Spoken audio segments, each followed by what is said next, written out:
నేను ఒకటే చెప్తున్నా, మనకు కులం మతం అనేది మనం పెట్టుకుంది. అన్ని ఆత్మలకు పరమాత్ముడు ఒక్కడే. మా శరీరానికే రూపం ఉండేది. నేను చెప్తాను రాండమ్మ, నేను చెప్తాను జై శ్రీరామ్ అని నేను చెప్తాను. శ్రీరాముడు ఎవడు? మర్యాద పురుషోత్తముడు. ప్రళయం దాకా తల్లిదండ్రులను ఏ విధంగా గౌరవించాలా, భార్యతో ఏ విధంగా ఇది చేయాలా, అదేవిధంగా రామరాజ్యం అంటే రామరాజ్యంలో కుక్క కూడా ఆకలితో ఉండదు. రామరాజ్యంలో ఇళ్లకు తలుపులు వేయరు, మహిళలకు పూర్తి రక్షణ, తప్పు చేసేవాడే ఉండడు. దాన్ని రామరాజ్యం అంటారు. శ్రీరామచంద్రుడు కేవలం హిందువులకే కాదు, వాళ్ళ పేటెంట్ కాదు. శ్రీరామచంద్రుడు సృష్టిలో ఉన్న ప్రతి ఒక్కరికి ఆరాధించదగ్గ వ్యక్తి అతను. అదేవిధంగా ఎవరైతే మన పరమశివుడు దేవాది దేవుడు అంటారు, శివుడికి దేవాది దేవుడు అంటారు. రాక్షసులకు అదేవిధంగా దేవుళ్ళకు యుద్ధం జరిగినప్పుడు రాక్షసుల వైపు అమృతము, అదేవిధంగా దేవుళ్ళ వైపు విషం వచ్చినప్పుడు ఆ విషాన్ని అతను తాగేసి రాక్షసులను సంహరించి అమృతాన్ని దేవుళ్ళకి ఇచ్చినాడు. కాబట్టి అతనికి దేవుళ్ళకు దేవుడు దేవాది దేవుడు అంటారు. పరమశివుడు కూడా తపస్సు చేస్తాడు. అతను తపస్సు ఎవరికి చేస్తాడు?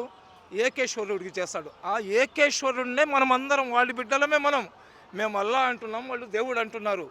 శివుడికి భోలాశంకరుడు అంటారు, నీలకంఠేశ్వరుడు అంటారు. అదేవిధంగా మనకు ఆది దేవుడు ఎవరు? హిందువుల ఆది దేవుడు ఎవరు? గణపతి పేరు ఎత్తకుండా పూజ చేస్తే ఆ పూజ పూర్తి కాదు. అదేవిధంగా ఒక్కొక్కళ్ళు ఒక్కొక్క ఆచారాల్లో ఉంటారు. కానీ అందరు కూడా కోరుకునేది ఏంది? అందరూ బాగుండాలని. ఈరోజు హిందూ సమాజంలో గాలి దేవుడు, సూర్యదేవుడు, భూదేవి రకరకాలుగా చెప్తారు కదా. నిజంగా ఆ దేవుళ్లకు మాకు హిందువులే ఉండాలా, వేరే కులస్తులు ఉండకూడదు అనుకుంటే 10 నిమిషాలు సూర్యుడు ముస్లింల మీద టెంపరేచర్ పెంచేసాడు అనుకోండి, మేమందరం చచ్చిపోతాం. లేదా గాలి దేవుడు 10 నిమిషాలు ముస్లింలకు నేను గాలి ఇవ్వాలంటే మేమందరం చచ్చిపోతాం. ఇవన్నీ ఏంటంటే పొట్టలు పెంచుకోవడానికి మా బోటి వాళ్ళు, సాధులు, సంతులు ఏంటంటే రెచ్చగొట్టారనుకోండి జనాలు డిస్టర్బ్ అవుతారని. అలాంటిది ఏమి ఉండదండి. ఈ భూతల్లి నన్ను మోస్తుంది, వాళ్ళని మోస్తుంది. చచ్చిపోయిన తర్వాత ఈ మట్టిలో మమ్మల్ని అందరినీ కూడా కలుపుకుంటుంది. ఈ దేవుళ్ళకు లేని వివక్షత ప్రజలకు ఎందుకండి? దేవుళ్ళకు లేని వివక్షత ప్రజలకు ఎందుకు? చెప్పేవాళ్ళు చెప్తుంటారు, వచ్చేవాళ్ళు వస్తుంటారు. సరేనా? అందరూ బాగుండాలా, అందులో మేము ఉండాలా. నా రాష్ట్రం సస్యశ్యామలంగా ఉండాలా, నా దేశం ప్రపంచంలో ఉన్నతమైన స్థానంలో ఉండాలా. అది ఒక్కటి ప్రతి భారతీయుడు కానీ కోరుకుంటే భారతదేశంలో ఆకలి ఉండదు, భారతదేశంలో నిరుద్యోగులు ఉండరు, భారతదేశంలో కష్టాలు ఉండవు, భారతదేశంలో స్త్రీలకు గౌరవం ఉంటుంది. ఈరోజు స్త్రీలను గౌరవిస్తున్నాం అని చెప్పి ఈ రాజకీయ నాయకులు చెప్పుకుంటున్నారు. రామరాజ్యంలో కేవలం